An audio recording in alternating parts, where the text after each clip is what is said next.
Yes, this is both my first time in Edinburgh and at the Fringe, so I'm very happy to be here exactly. I came 2 years ago in 2012 to the World Fringe Congress, and that was with the producers from all around the world. So that was 2012. That was before we had done our festival.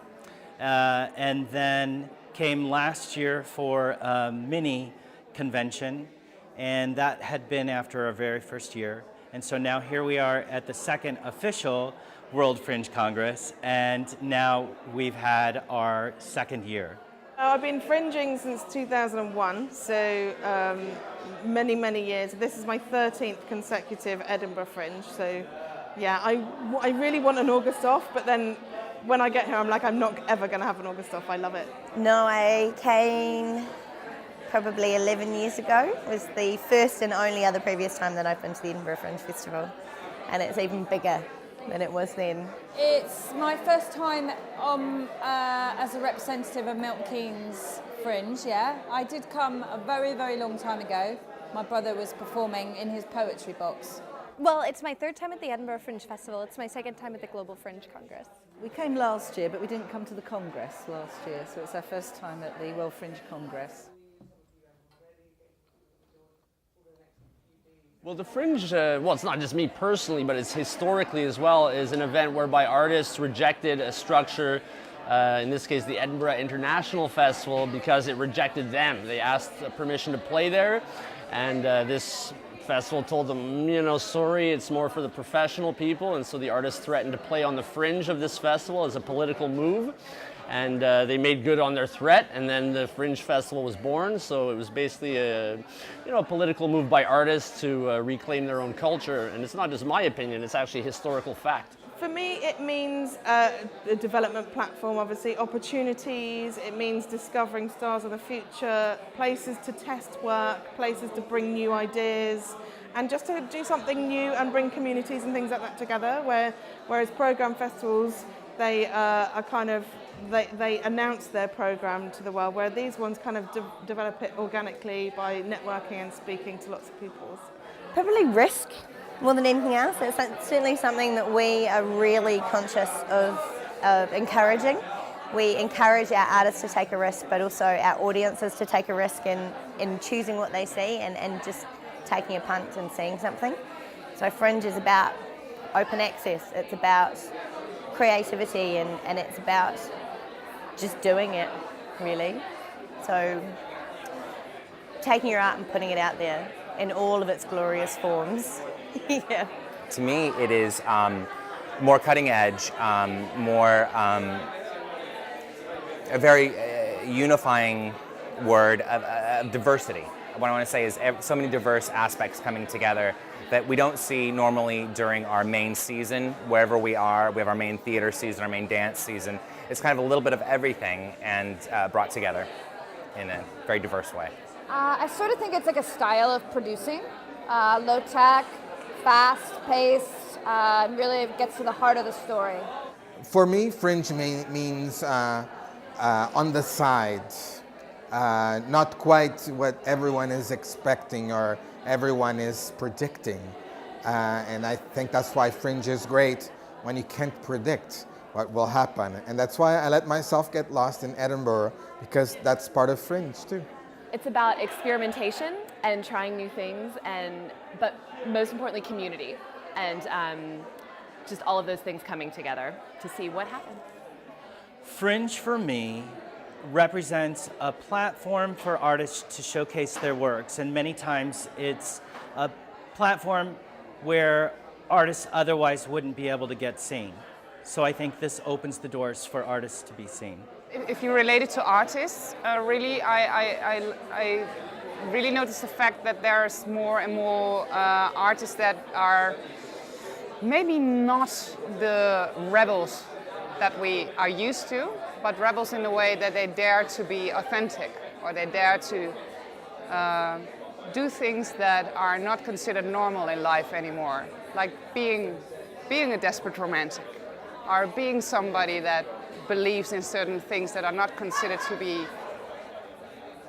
well, economically very useful sometimes. And sometimes they are. It's just like this eclectic bunch of free thinkers and independent minds. I think that is I think the independency part is the core for what a fringe means to me.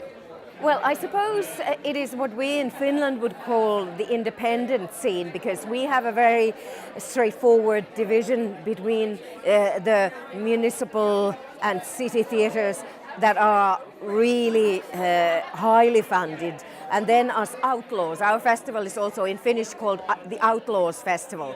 So it is the division between the really well funded and then the kind of mad independent scene.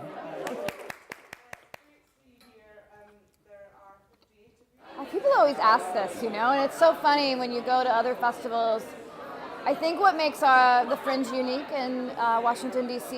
is that it's similar to other fringes, but it actually is very rooted in our community. You come to our festival, the people working behind the box office and the people working behind the bar, they live and work in Washington, D.C. And same with the 50% of the shows in the festival, they're all done by people living and working in Washington, D.C.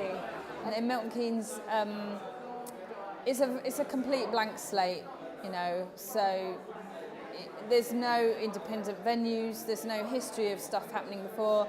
We've got an international festival which started in 2012, and we're trying to create events around that festival. So we've got a great opportunity to really do some outrageous things. Well, I suppose it's because we are a small city or a town even. We only have 5 million in all of Finland, and Pori has about 80,000 people. So it's very tightly knit, the festival. So it really is a place to meet people, and there often are collaborations that start from there and that really continue into the future. So I think it's kind of very personal and very individual in that way. Well, this is our first year. We just got our first year down. We're basing it off of a 30-year festival back in Oklahoma, and it kind of branched out into a Fringe this year. How it's different, and well, it's never going to be Edinburgh Fringe, obviously. What we try and do is reflect what our community is. With everything we do, we always try and be a reflection of our community. So we're still evolving it. We'll know really who we are in about 5 years. We're still kind of figuring out who we are and how we're going to reflect that. I think the Amsterdam Fringe is mainly focused on performance art, live art. We have a tendency to do a lot of odd locations as well, a lot of site-specific work. It's quite international. For a Dutch Fringe festival, like it was the first Dutch Fringe festival.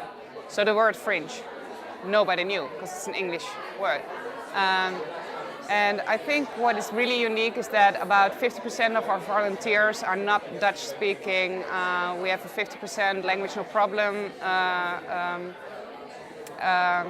thing, so that might be something that for an English speaking audience is not so unique. But for a Dutch festival to be so international, that is quite unique. And the fact that there's a lot of site-specific work, a lot of really cross the borders. There's a lot of work that is sort of opera combined with burlesque, with performance art. So it's really, people are really trying to create something new. So there's a lot of premieres at the Amsterdam Fringe instead of things that have already been successful. So our festival is very, very deeply connected with the fabric of the city. So we try to do a lot to really respond to the cultural state of our city. We live in a Rust Belt city. It's a city that's experiencing a resurgence, but it's very important to us to be really responding to what the voices want, what the civilians want. So at some other fringes, it's more about the art itself. For us, it's more about the community, and it's about casual encounters and things to emerge and spawn and grow, and to cancel that depletion and really allow it to be a stem of a new cultural voice. Ludlow is a very small town. It's a very small medieval market town, and we have a population of 10,500 people. So we really are very small. And when I'm here talking to San Diego and San Francisco and Adelaide and Sydney, you know, I realise that we're actually so small. But this year we had 22 days of our festival. We had over 100 events. We've used over 40 venues, and say for a town of 10,500 people, probably nearly 1,000 people participated in one way or another in our festival. And I think that's what makes us unique, is that we are small, but we know people, we can give you that more personal experience. And it's a fantastically successful festival. I think one thing that's nice with San Diego is that it's a theater town. Sometimes it could be difficult for artists traveling to a location that isn't arts, that doesn't focus so much on the arts. So for artists coming to our city, they're fortunate to be going into theater town. The other thing is that we're at the beach, on the coast. Another thing that's interesting with our city is that we're right on the border of Mexico too. So you could be downtown San Diego and there's another country right there.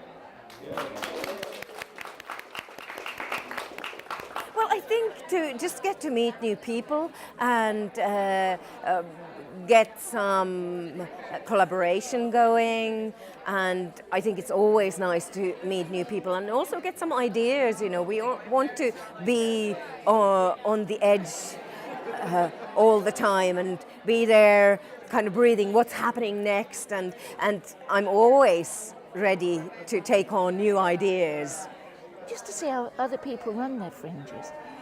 To me, we have a particular drama award, and while I was here 2 years ago, Hollywood, Santa Cruz and San Diego wanted us to bring it to them.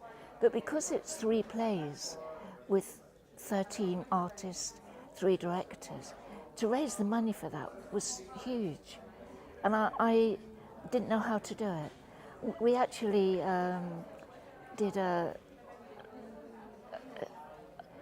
we had to raise like 80,000 words for the Arts Council to do it, but it took so long, we were almost too late. So I think I want to learn how to be able to take our gifts to other people and to be sponsored for it. It's just really great to meet other people who do what we do, because we're in a bit of a silo, we're right the way over on the other side of the world. And although we have other fringe festivals in New Zealand, it's really great to just share ideas about what we're doing and to learn about what other fringe festivals are doing and how they're doing it, and to just meet kind of the other people in our community, really. Well, this is just such an incredible opportunity to learn about how and why people are doing things all over the world, and to kind of speak with like-minded people. It's such a unique and niche field that you never really know what you're going to learn. Honestly, Edinburgh is so different from St. Louis. The city is different, the festival is different. There's not a lot to be compared about programmatically, but there's a lot of mission and vision and things like that that can then in turn lend themselves to a whole different community, a whole different setting, but have an incredible and unexpected outcome. So I'm just here to be inspired and network and make new friends and connect and things like that.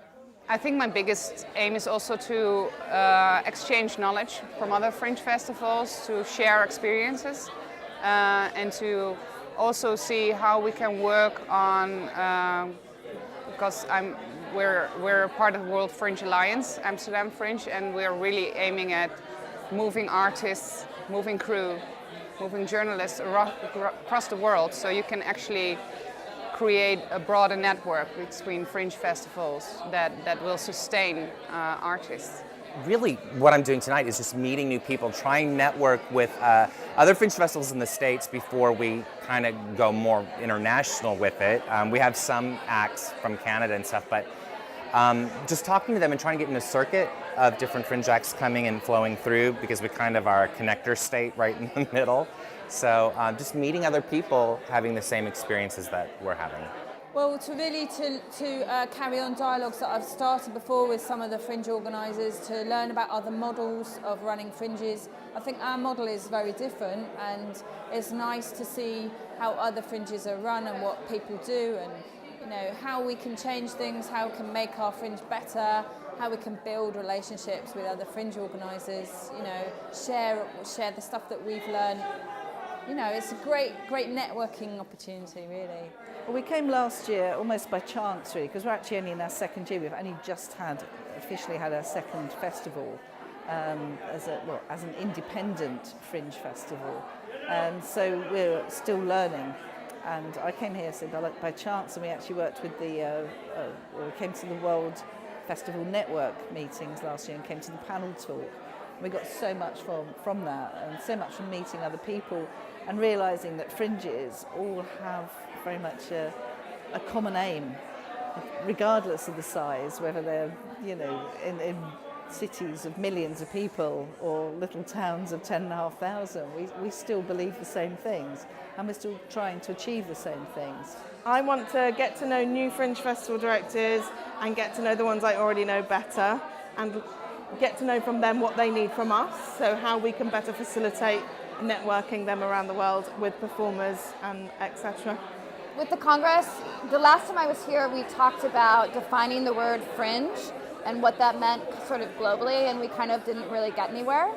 And so I'm interested to see if we can have those types of discussions again and kind of get further along, because we're from all over. I mean, there's 50 of us here from all different countries, and we all speak different languages, and fringe is in some people's language, and in others it's not. So it can mean a lot of different things. Not yet, no, but I've just been taking in the city and the atmosphere, and I find already that I'm at the Fringe. It's a beautiful city. The city is, for me, a venue also. It's so dramatic with its building and its atmosphere and the history, so it becomes, I feel I'm already, seeing something I should be seeing. But I'm going to my first performance at 11 o'clock, I think, tonight. I'm looking forward to going to the Free Fringe, of course, because that's where you're going to see the activist works. People who are at Occupy Wall Street, the world changes. I mean, these people cannot afford a £400 registration fee. They just don't have the money, nor would they pay it if they did have the money, because they're activists. I'm really just trying to check out some tent operations. Because we are going to kind of redo our tent next year. We have a tent, like a bar, performance venue. So I'm going to go to the Spiegel tent tonight and see a show. Tried to see several things every day, and as much of a variety as possible. And I haven't seen any of the New Zealand work, because I want to experience as much other things as I can.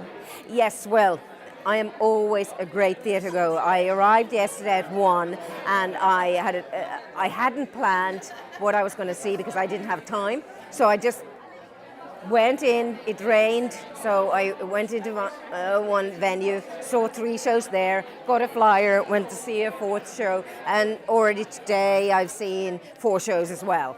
So, good fun. I've barely been awake so far. This is my first full day to kind of be walking around. I'm excited to see. I don't know where to begin. I'm looking through the catalog. It's like our phone book back home, so I don't know where to begin. I'm excited though.